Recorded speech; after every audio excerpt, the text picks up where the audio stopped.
Subscribe to our YouTube channel and press the bell icon to get the latest updates. दोस्तों, मैं हूं इंचिका सारडा। आज मैं फिर आपके लिए एक कहानी लेकर आई हूं। बांके बाजार एक छोटा सा गांव है, बिहार की राजधानी पटना से लगभग 200 किलोमीटर दूर। यहाँ के लोग खेती करके ही अपना जीवन चलाते थे, लेकिन धान और गेहूं की खेती यहाँ के लोग नहीं कर पा रहे थे क्योंकि सिंचाई का कोई साधन ही नहीं था। इसके चलते ज्यादातर गांव के लोग गरीब ही थे और यही कारण था कि गांव के युवा काम धंधे की तलाश में दूसरे शहरों में चले जाया करते थे।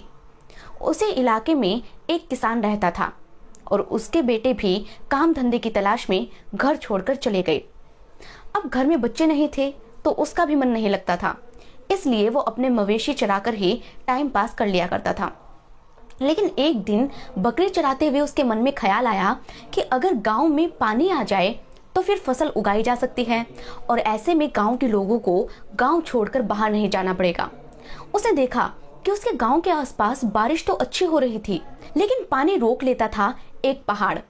फिर उस पूरे इलाके में घूमकर पहाड़ पर ठहरे पानी को खेत तक ले जाने का उसने नक्शा तैयार किया और पहाड़ से ज्यादा मजबूत अपने इरादों के साथ वो काम में जुट गया।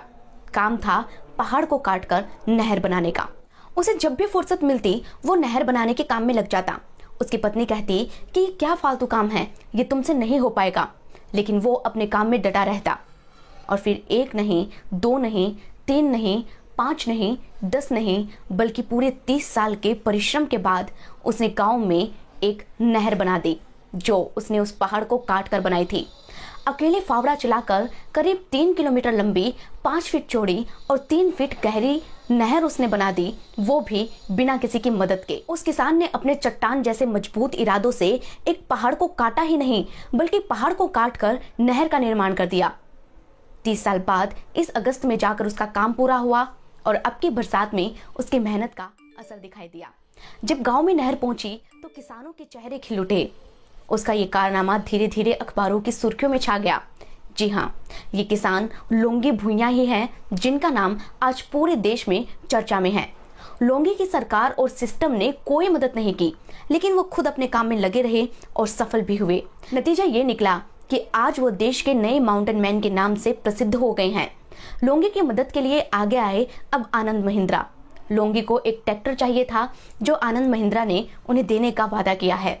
फेस ऑफ द वीक में मैंने आपको ये कहानी इसलिए सुनाई क्योंकि लोंगी एक मिसाल है। उनकी कहानी बताती है कि पहाड़ से भी मजबूत अगर कुछ है तो वो है इंसान का इरादा। 70 साल के लोंगी भुइया की जितनी तारीफ की जाए उतनी कम है। तो दोस्तों, लोंगी भुइया की ये कहानी आपको कैसे लगी मुझे कमेंट सेक्शन में जरूर बताएं। ये रिपोर्ट पसंद आई हो तो इसे जरूर शेयर करें और इसी तरह की दूसरी रिपोर्ट देखने के लिए हमारे फेसबुक पेज को लाइक कर लें और यूट्यूब चैनल को सब्सक्राइब कर लें। धन्यवाद।